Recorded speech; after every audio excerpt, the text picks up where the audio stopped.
So here's the thing.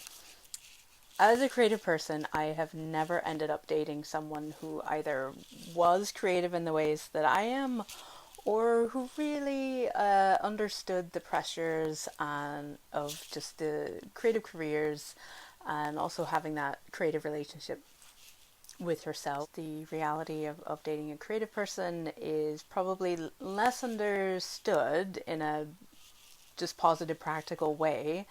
I think we all have an understanding of what it would be like to date either a doctor or a lawyer. And for those types, there is a real commitment that they bring to it. And if you're a creative type, you're still bringing that commitment.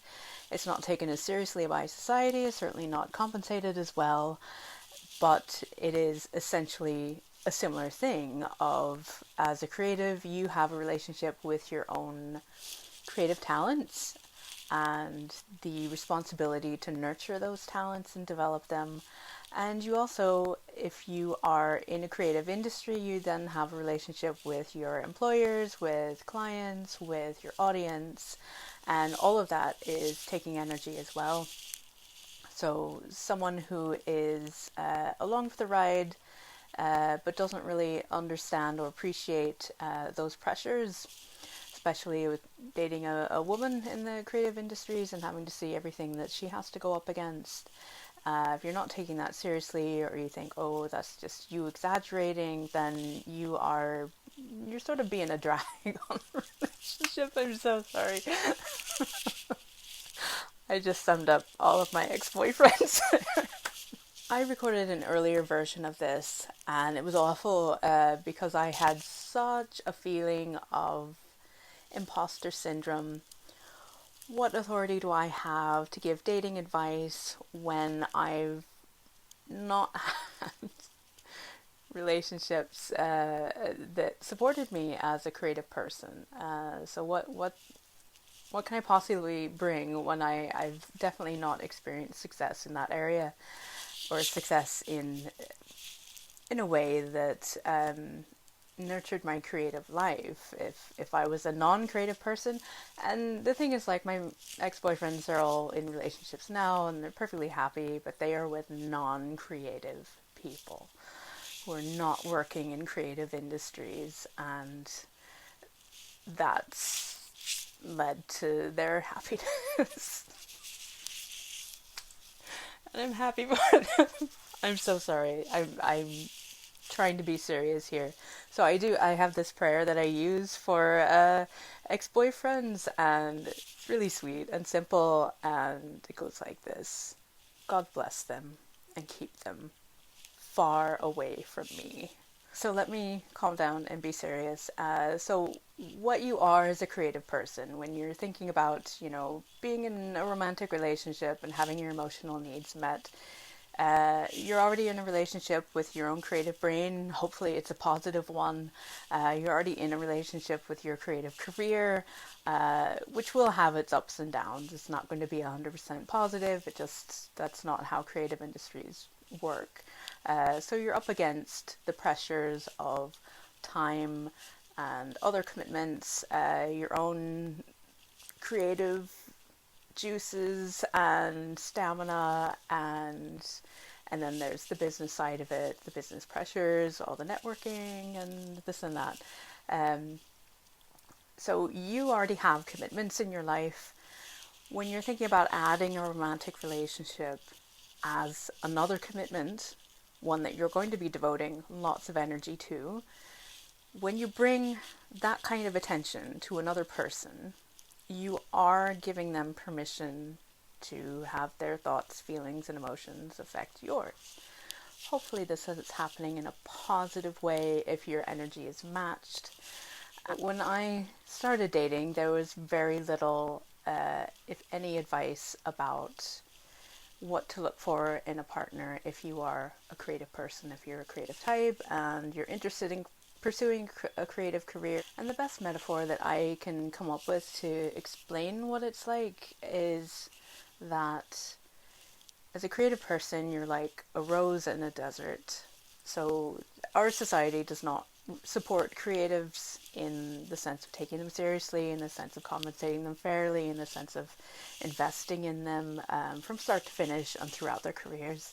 Not just talking about, you know, initiatives for young people. Anyone can start a creative career at any time in their lives, and that should be allowed and taken seriously. So, as this rose in the desert, the kind of partner that you need is either going to bring you to the oasis that will provide all the nurturing and support and understanding, or they will become that oasis, or they will build it around you.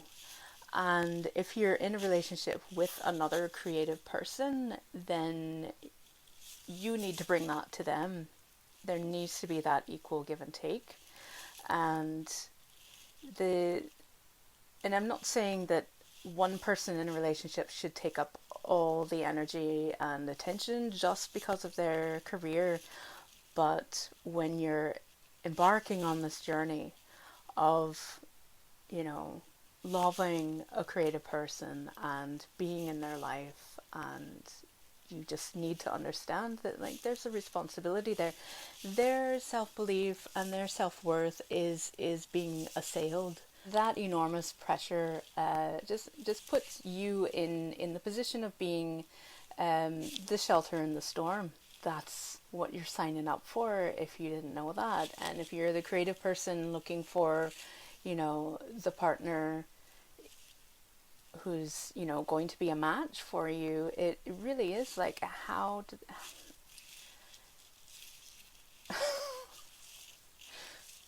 I don't want to get into all the horror stories that I've been through, but I think first up you should really be looking at, you know, do they take an interest in what you do? Do they take it seriously? And not just in the, you know, oh, good for you kind of, isn't that nice? Just, but they don't have to understand absolutely everything that you do, but they should understand the uniqueness of that.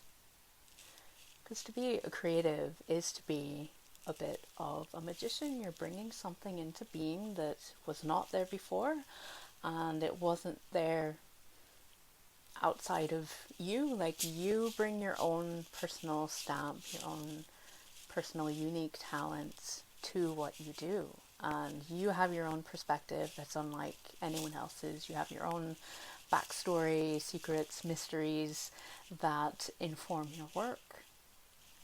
There's something you have to say that is uniquely your own, and it's not something that can be churned out by a robot, although people are trying. But looking for the partner who not only takes you seriously, respects you, respects your work, respects the investment that goes with it, and they're an energy match for you. What I mean by that is, do they and I'm not talking about same interests. You can have similar interests, but interests are interests. They're a sports person, you're not. Big deal, you know. um, I say that as a non-sports person. I'm so sorry. I can watch sports games. I understand good defense, good offense. I absolutely can say intelligent things about sports. Am I ever going to watch sports by myself for the enjoyment of watching sports? No. Digression aside, what I mean by energy match is, it's like, ideally you and your partner should be about here. They take a couple steps forward, you take a couple steps forward, and you meet, and your energies combine, support each other, bring out the best in one another, hopefully, and there's enough chemistry there to be able to communicate when things are not ideal. When you have an energy gap, person takes a couple steps forward, you take a couple steps forward. In my experience, you should just walk away at this point, because if you are making all of this effort to come to them, you've essentially abandoned yourself. You've abandoned something important to you, either your principles, your morals, your creative pursuits. Something that's absolutely irreplaceable is vanished to make this compromise. if they're doing the same thing, then like that's not a healthy relationship anyway. That should be one of your first clues. And God, I wish I'd been told this. Maybe the best example that I have of an energy match was my dog. Q sadly passed away. But if I was up for doing a 6 mile hike, then he was absolutely right there with me. If I just wanted to snuggle on the sofa and watch movies, absolutely, he was happy to do that. He was just happy to meet me where I was, and he wasn't the type who just had to just be like go go go, and and he certainly wasn't the type that was just like so chill that there was absolutely no go in him whatsoever. He was very flexible and adaptable, and that's my energy. Like I can certainly go through times where like the 15-hour days, filmmaking and traveling here and there, and networking, festivals, all that kind of thing. Do I want to do that every second of my life, forever? No. Like, I need my downtime, and I like my downtime, and I'm very much like, my home is my sanctuary. I don't need to fill it up with anyone and everyone. And for me, the biggest nightmare would be having a house party where I don't know anyone, all these strangers in my house, and I don't know when they're going to leave. Like, ugh. I will go out to those kind of parties and leave exactly when I want to. But for me, just having the recharge and having the quiet and the stillness that is necessary for me to just be in a relationship with my own self, and have the creativity, the time for inspiration that I need for my own creativity, just thinking time, quiet time, that kind of thing. So I don't need to fill up every second of the day. So a partner who does need that would be a bad energy match. That would not last. I would be exhausted. And I think that's like your biggest key is like, you spend time around the person, and maybe, it's exciting and there's chemistry and whatnot. But when they're away from you, what do you feel? Because I've noticed if I just feel exhausted after being with someone, then that's not good. That means we're too far apart, and I'm the one making all the effort there. Ideally, after you spent some time with the person, they're away, it should be like, oh, that was wonderful spending time with them. I can't wait to see them again. And not the obsessive thoughts, not like you can't get them out of your head, and all that high drama stuff. It's just, you should feel like that's your best friend.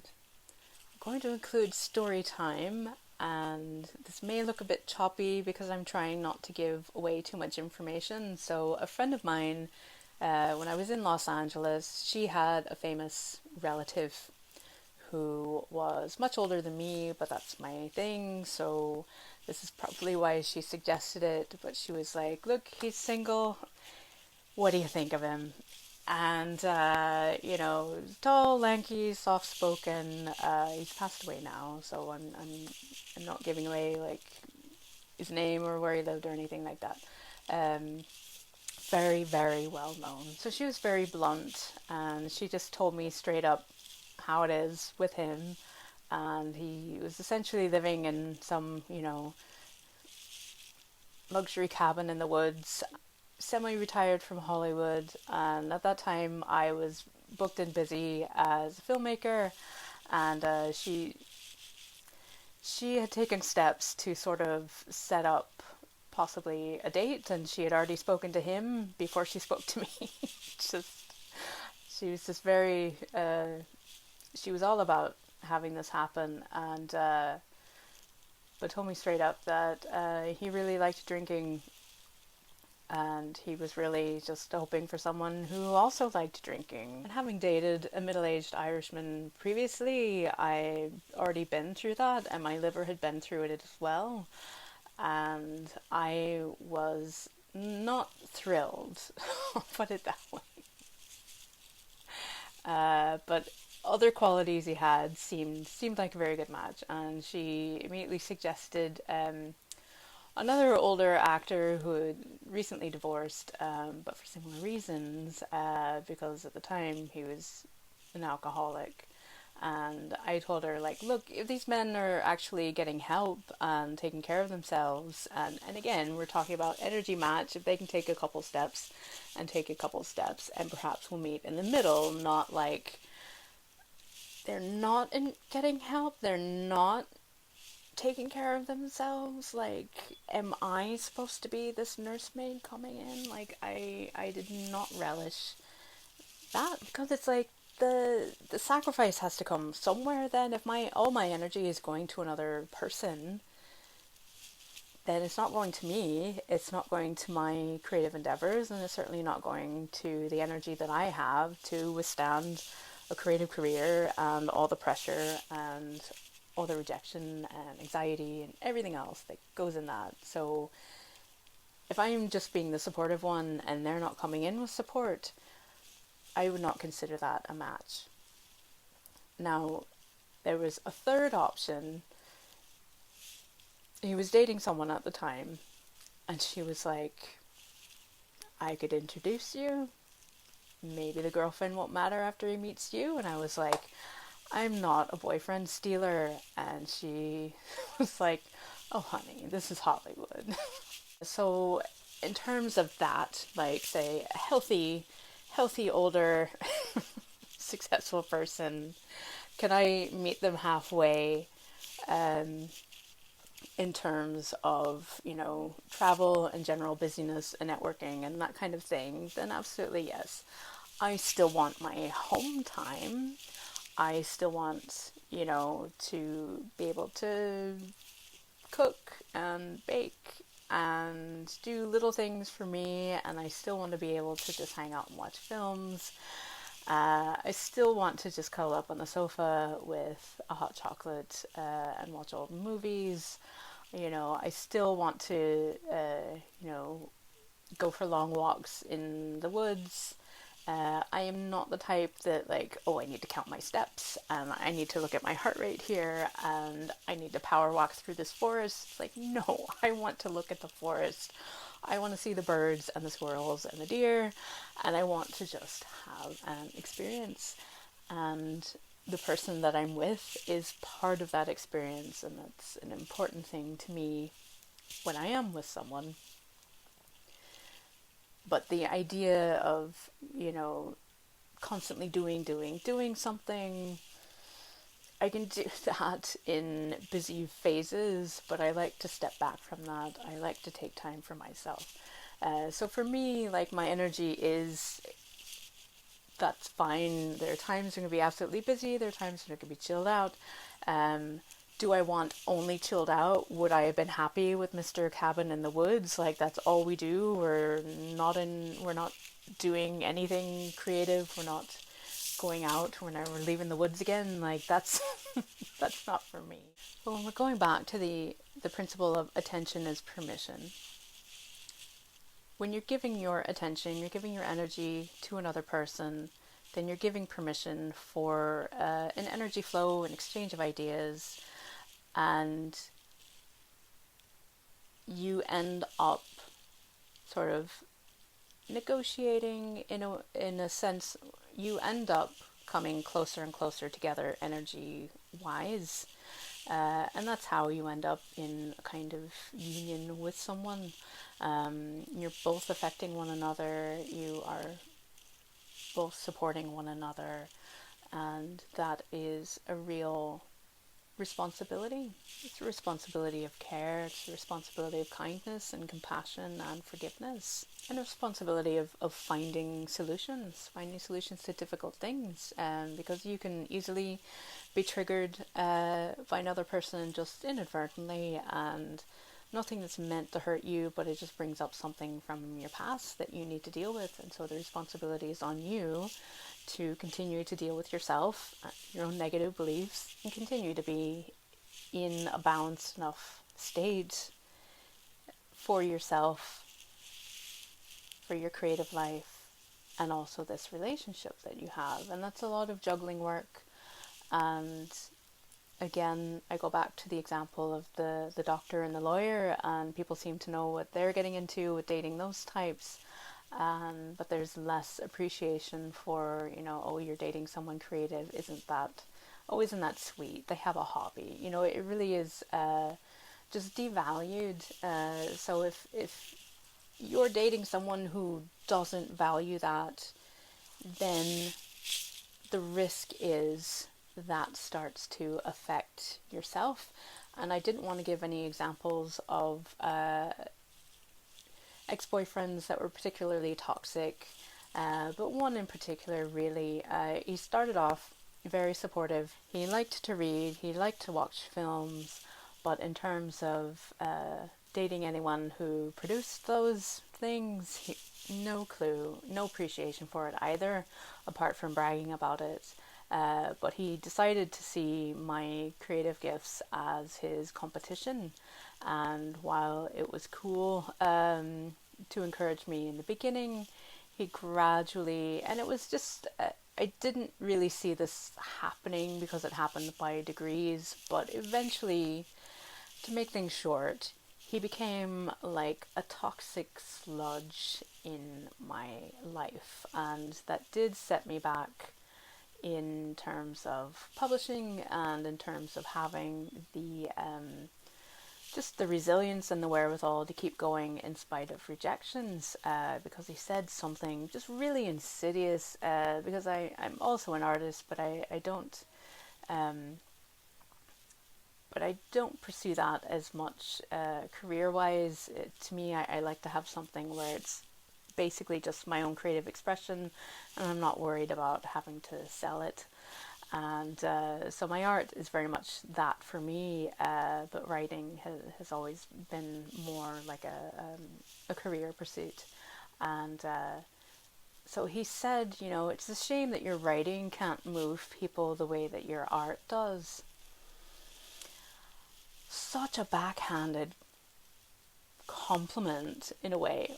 But I'm pretty sure that if I had been pursuing art professionally and writing was my hobby, he would have been like, it's a shame your art doesn't move people the way that your writing does. It was very much designed to just not smash through a pillar of support, a pillar of self-belief in my life.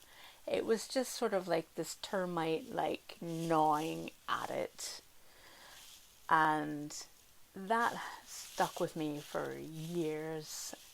And the reason it did was because I had no real awareness or appreciation that to be a creative person and to be dating, you have to be so protective of your gifts and of who you are. And not everyone is entitled to access from you. And just because someone thinks, oh, here's this cool, attractive person who does cool things, that doesn't mean they're worthy of standing by your side. And honestly, a big red flag of how they think about you overall is going to be how they treat your gifts and how they speak about your gifts, because it's a proxy for how they actually feel about you. And at the end of the day, like, I just had to forgive myself for not seeing the red flags there, and I'm happy that I'm no longer in that situation. This was actually the reason why it took me so long to record this video, and having to re-record it just every time this comes up, it just sort of stops me. Like, I lose the words, and that's just goes to show you that, letting someone within your personal space and your personal energy is, you are vulnerable there, and you need to appreciate that, and you need to treat yourself with kindness first, and you need to be your own advocate and to stand up when someone starts just niggling at you.